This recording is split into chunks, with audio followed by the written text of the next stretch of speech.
Hemos llegado a nuestro día 71, libro sexto de la Biblia. Estamos en nuestro amado libro de Josué, capítulos 8 y 9. Solo dos capítulos hemos leído hoy y vamos a comentar, en primer lugar, en el capítulo 8, que es una historia de obediencia y victoria. Es espectacular este capítulo y es hermoso como el pueblo de Dios, en lo que Dios le dijo, obedeció. En primer lugar, leen la palabra delante de toda la congregación, incluyendo a los niños y leyendo también no solo las bendiciones, sino también leyeron las maldiciones, cosas que nosotros jamás hacemos y mucho menos en público y mucho menos ante una multitud. Ya se ha llegado al punto de creer que esto no es necesario, que esto no es de Dios, que no queremos presentar a ese Dios, pero Dios mandó al pueblo a hacerlo y el pueblo lo hizo.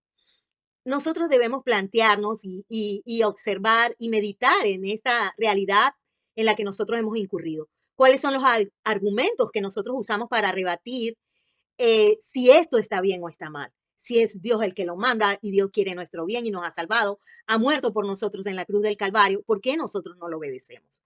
Los versos 34 y 35 dicen, después de esto leyó todas las palabras de la ley, las bendiciones y las maldiciones, conforme a todo lo que está escrito en el libro de la ley.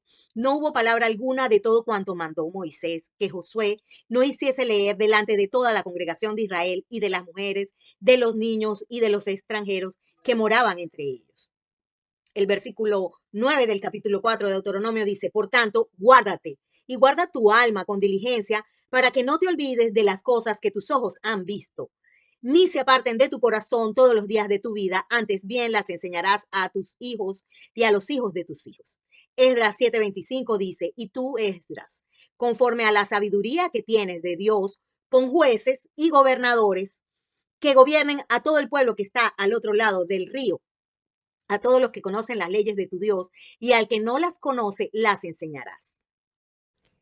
El otro elemento que queremos resaltar es sobre la obediencia es sobre el hecho de que la obediencia rindió sus frutos. Observemos cómo una vez que el pueblo se arrepiente y se vuelve a la palabra en obediencia, entonces el Señor mismo les revela la estrategia y el plan para destruir a sus enemigos. Solo así pudieron salir victoriosos. No hay otro camino. Ahora es exactamente igual. En el capítulo 9 vamos a resaltar como primer punto el engaño, el precio de la desobediencia y el no consultar a Dios. Los gabaonitas usaron de astucia, engañando al pueblo de Dios y logrando una alianza con ellos para salvar sus vidas. Y podemos hacernos esta pregunta, ¿pudo evitarse el engaño? El verso 14 dice, y los hombres de Israel tomaron de las provisiones de ellos y no consultaron a Jehová. Por un lado, ¿qué necesidad tenía el pueblo de Dios de tomar las provisiones de unos extranjeros?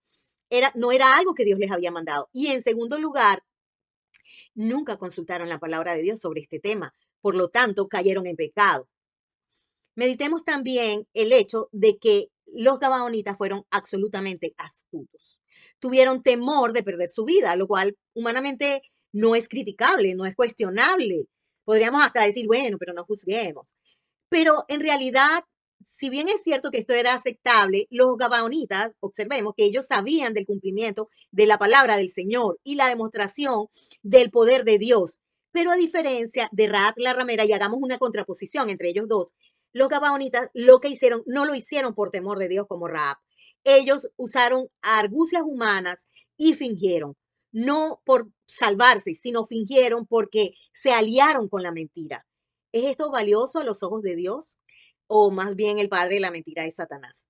¿Es acaso el ejemplo de los gabaonitas similar a aquellos que toman solo una porción de lo que Dios dice, pero no temen verdaderamente al Señor ni a la suma de la palabra?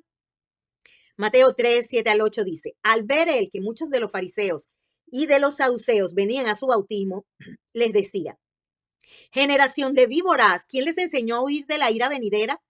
Hagan pues frutos dignos de arrepentimiento. Y podríamos pensar que por qué los gabaonitas no hicieron exactamente esto, arrepentirse, clamar por misericordia y hacer frutos dignos de arrepentimiento.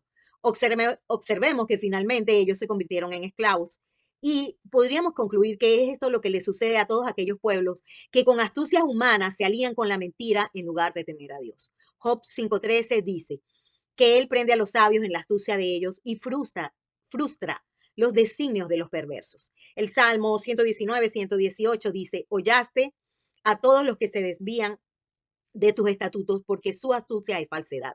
Lucas 20:23 dice, mas él, comprendiendo la astucia de ellos, les dijo, ¿por qué me tentáis? Primera de Corintios 3:19 dice, porque la sabiduría de este mundo es insensatez para con Dios, pues escrito está, él prende a los sabios en la astucia de ellos.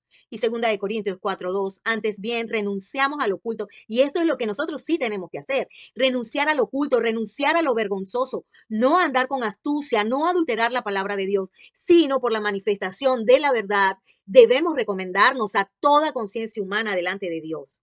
Eso es lo que sí debemos hacer. Como punto 3, vamos a hacer énfasis en la necesidad que tenemos de apegarnos a la palabra.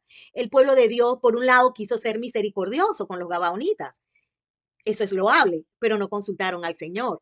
Y no puedes ser misericordioso fuera de la palabra de Dios. Nunca podrás ser realmente misericordioso si no eres obediente al Señor.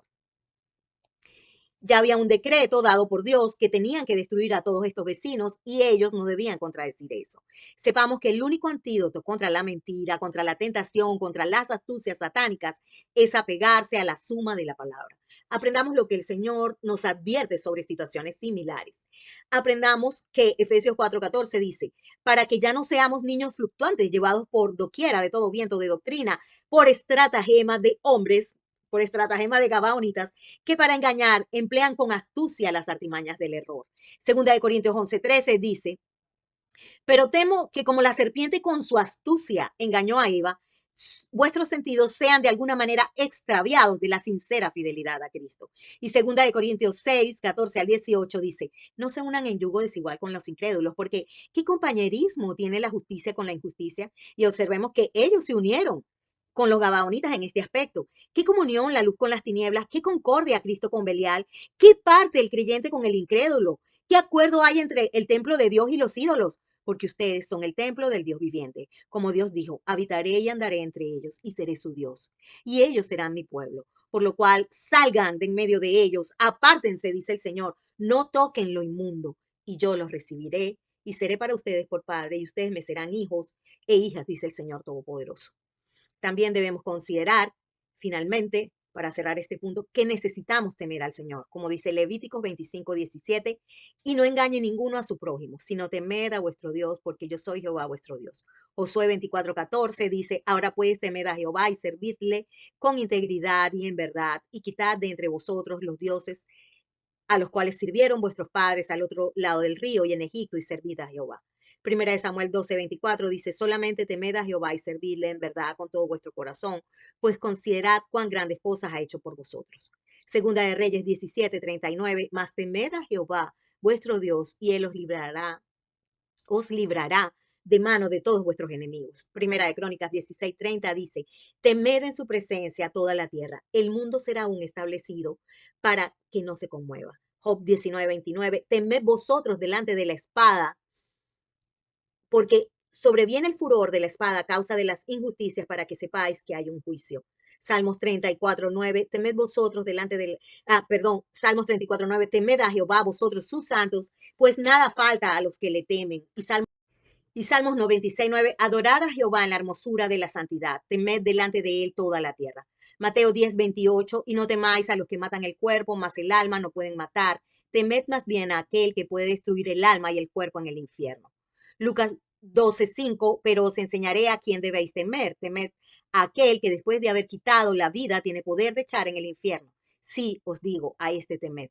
Y primera de Pedro 2:17, honrad a todos, amad a los hermanos, temed a Dios, honrad al rey. Apocalipsis 4:7, diciendo a gran voz, temed a Dios y dadle gloria, porque la hora de su juicio ha llegado, y adorad a aquel que hizo la tierra y el mar y las fuentes de las aguas. Oremos. Padre, danos temor de ti.